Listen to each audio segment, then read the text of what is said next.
Yeah, Jayson Tatum had 15 points, 12 rebounds, and 7 assists in Friday's debut. Then on Sunday, the Tatum takeover continued as the Celtics squared off against the surging Cavs. Let's just get you to the highlight, shall we? There he is. What a return. Second game back, taking on the Beard and them. First quarter, come on. Back like he never left. Truly, in rhythm. No issues, Tim. A minute later, look at this old duo. Doing great. I mean, who said 10-month wear? I like the aggressiveness, man. Really back Yes. like he never left.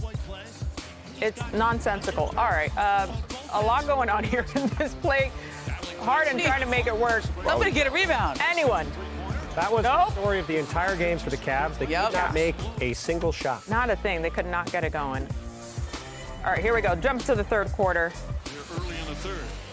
Tatum. Ooh. Boston on the spin move. They got you, JT, but it's okay. Into the game as well. Merrill floats it up top. Ooh! Started to make this a game. But Back after we were waiting for it. a break. Don't forget about JB. Well, it was interesting to see as this game went on. Jayson Tatum, Jaylen Brown, Peyton Pritchard, they all were able to get wherever they wanted on the court without much issue. Right. Cavs couldn't do much to stop. And then we got this pass.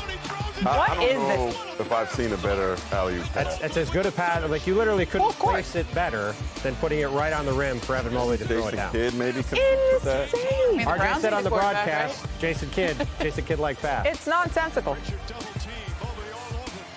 Yeah, and this has Here we also go. been a huge Let's do development, too. Obviously, Jason Tatum going to step up and hit this shot. Beautiful. But Neemias Queta's development Yeah. center has been a huge thing for Boston this year. Big part of why they're in the position they are on Here's these. JT afterwards.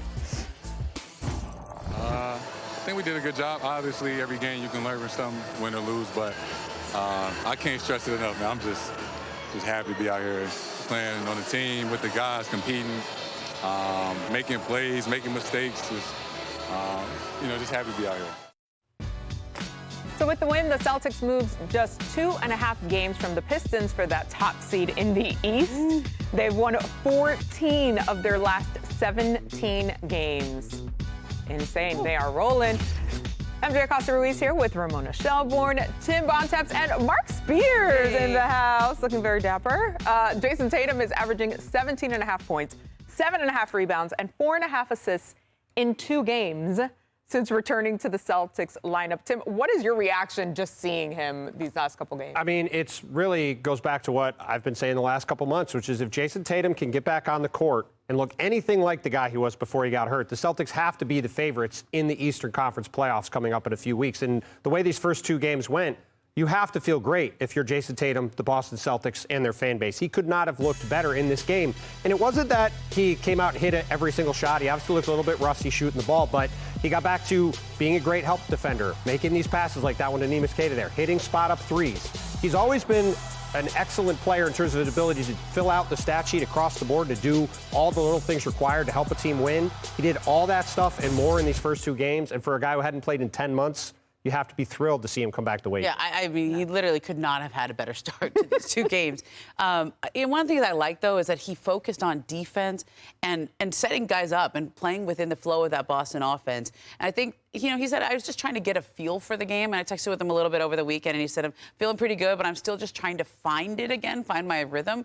And on defense, he goes, I like playing defense. I like focusing in that way because I don't have to think. I'm just reacting out there on the court. I'm not thinking about how's my leg feeling or anything. And once he started to hit a couple shots in that first game, he didn't shoot the ball well at first, and then he got the dunk, and then he started making a couple threes. He's finding it faster than anybody would have imagined. I think he played more than we all would have thought. And Tim, you're right. That's a scary team right there because this isn't just a guy coming back. This is a guy who's played and led them to a championship before. They know how to play together already. It's a different level for sure. Marc, as you watch Tatum back on the floor, what comes to mind? May 12th last year is when he went down. It's not even a year, and this man is back on the court. I remember talking to his dad a day or 2 after that, and he said they had a very emotional conversation in which Jayson had said, "Why me? Why me?"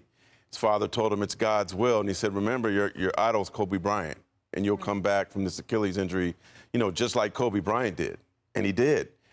His dad actually got some heat because he told me that he would be back next season, and I don't think the family really wanted Jayson to have some pressure on him, but he certainly has some Mamba mentality with this. the way he worked, and we saw some videos of how he worked and got stronger and he dunked. I mean, he was showing us that he was coming back, but you just, in the back of your mind, you're like, no way he would come back that quick. So shout out to him and shout out to the medical team and shout out to his pops for believing in him. Well, that was the crazy thing about it. He did not look like a guy. I mean, you joked about it in the highlight. He didn't look like a guy who was out for 10 months. If you had just seen this game dropped in the middle of last year, you'd have thought, yeah, Jayson Tatum had played a couple games. So, I mean, it's a hell of a start for him and for the Celtics, and, you know, they've really put the East on notice. Over to Miami, two teams going in opposite directions. The one-seed Pistons are sliding, and the Heat are on fire in March, riding a 4-game winning streak entering Sunday. So here's how it went down. Give him a cape, because Tyler Hero has been on a run. Look at that alley-oop. It's good to see Tyler Hero back on the court. He's been dealing with injuries all season. He's barely been out there. And when he's out there, it's different. Come on, three. Vinny, they could use Sar Thompson to guard Tyler Hero right now. A little bit. They could use Sar Thompson to guard anybody. Hi, Vince. Here, just enjoy the Hero montage for a minute. Listen, but don't forget about this man. Third quarter, Bam Bam. How about Bam finally getting fully stretched out from three-point range? That's been an interesting development for the Heat. 24 points on the night for him, by the way. And the Bam Hero combo, elite. And now he's second guy in franchise history, I believe, with 10,000 points, joining Dwayne Wade this weekend. Yeah, they won't be fun to play in the playoffs. The Heat take the win, and here is Coach Bickerstaff after. Yeah, I mean, it's the NBA, right? And you look at the season, it's long. Everybody goes through, you know, difficult times or goes through, you know, a little bit of a rut, and we just found ours right now. And again, we got plenty of time left to do what we got to do. You know, Boston obviously is a good team, but we're not concerned about Boston.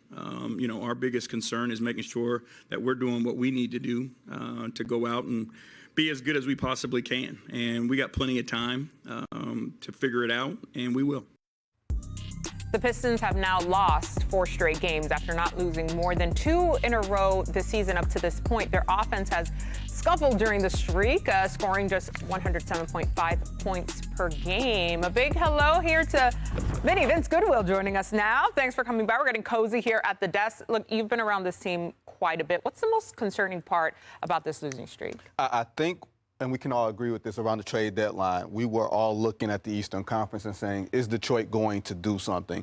Cleveland loaded up. Boston's getting Jayson Tatum back. New York got Jose Alvarado to bolster their bench. Detroit did nothing. Or they traded Jaden Ivey and wound up getting Kevin Huerter, who has yet to make a contribution.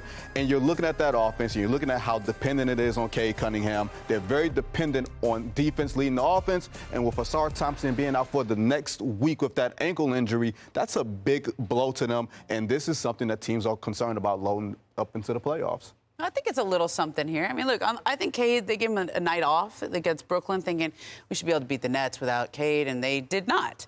And that's part of why we have this 4-game losing streak. But what that game to me was important is when you don't have Cade out there, that's the time for Jalen Duren to step up. That's the time where you carry the team. And when Vinny, when you talked about they didn't go get somebody else to create shots, to go create offense, that's what we're noticing, and that's what's going to happen in the playoffs. As teams are going to try to take Cade away. They're going to make it difficult on him, just like teams do with Anthony Edwards in Minnesota. Well, he's also doing it all for that team, Marc. And this is a team where they're still young. This is new to them. This is probably going to be good for them. This is the first real big adversity that they face this season. And you want, if you're JB Bickerstaff, you want them to face adversity now, then hit them in the playoffs for the first time. So I think they'll learn from this. Obviously, as Vinny mentioned, they need Thompson back. But nobody expected them to be in the front like this. And even if they get caught by Boston, if they're the number 2 seed, it's still a heck of a move for these Pistons. It's incredible. The lead in the East, by the way, is down to just 2.5 games, Tim. How important is that 1 seed for Detroit? Well, I'm going to go back to what J.B. Bickerstaff said in that clip, which to me, it's much more important whether Detroit is first or second in the East than that they're playing the way they were earlier in the season going into the playoffs. And I'll go back to what Vince said before. We laid out the problems with the team right now. At the trade deadline, they chose to stand pat. They chose to just let this young group marinate and see where it goes. Now, that's a fine thing to do. However, when you're in the top 4 in the East and you see these additions across the board, and as Vince also pointed out, we all could see at the time the Pistons had one very clear deficiency. They have Cade Cunningham, who's an all-world guy with the ball in his hands, and nobody else there to help him. And they came out of the trade deadline. They did not make any changes there. And you saw, especially in those 2 games against the Spurs recently. I'm not too worried about the games this weekend. But those 2 games against the Spurs, another championship caliber team, what happened? Cade really struggled against the combination of Stephon Castle, Victor Wembanyama, and Detroit could not get their offense going. And I think if you talk to people around the league, that is potentially a preview of what this team could look like in the playoffs, which, again, to Marc's point, it's a young team. It's not necessarily maybe the end of the world, but for a team that's been in the position they're in the East all year and they had a wide open conference to take advantage of, people are going to look back and wonder what could have been if they fall short in the playoffs. There was a lot of internal debate with the Pistons front office of whether we go for it or we stand pat and go through this Oklahoma City sort of model of, hey, we might be a year ahead of schedule, where Oklahoma City was 2 years ago when they had the #1 seed in the West and they lost in the second round and then they made the big leap. The problem is you don't know what next year is going to bring. Just because they did it doesn't mean you're going to do it. And Jalen was talking championship to me a couple weeks ago. Let's see what they got this last stretch. That Miami Heat game, that could be your play-in 1-8 matchup.